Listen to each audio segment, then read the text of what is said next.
Hola Martín, ¿cómo estás? El tema de la columna de hoy se llama ¿Por qué volver a leer a Horacio Quiroga? Y esto tiene que ver porque hace unos días leí un artículo en el diario La Nación, escrito por Daniel Gijena, justamente sobre este escritor, el escritor uruguayo más argentino.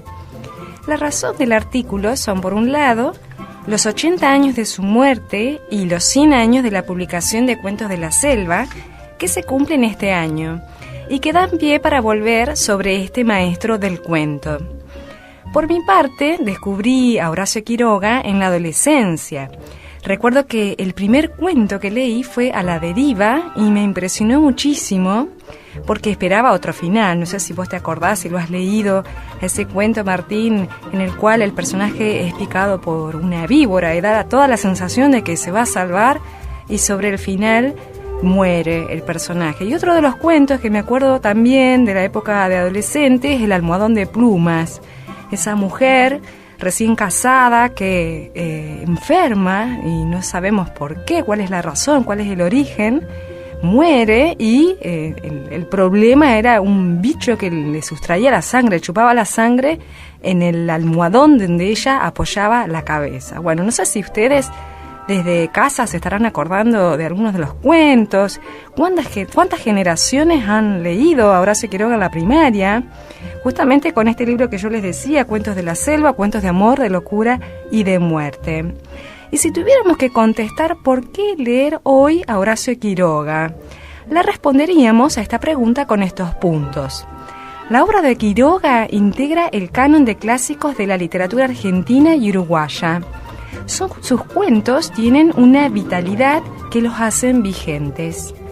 Quiroga es uno de los padres del fantástico rioplatense. Sus cuentos parten de una plataforma realista a la que se le agrega esa torsión fantástica que interroga la realidad. Fue el primero en recrear el extrañamiento de lo cotidiano con sabor local. Representó literariamente el monte chaqueño y la selva misionera, espacios que tenían escaso protagonismo en nuestra literatura. Pensemos en aquella época, los cuentos que más, eran importantes en ese momento, recreaban más que nada el campo, la pampa, no el monte chaqueño y la selva misionera.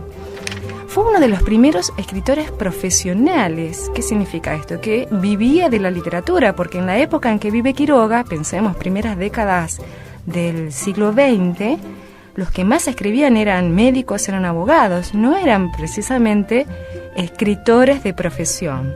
Entonces tenemos acá un escritor que se dedica justamente a escribir y a vivir de lo que escribe, y esto le ha permitido modernizar la forma del cuento en el Río de la Plata e iniciar una tradición de cuentistas magistrales. Escribió de manera intuitiva y certera un decálogo del perfecto cuentista para convertir relatos en obras maestras, derivado de sus lecturas de Poe y de los escritores naturalistas. En el próximo bloque les voy a leer el decálogo del perfecto cuentista.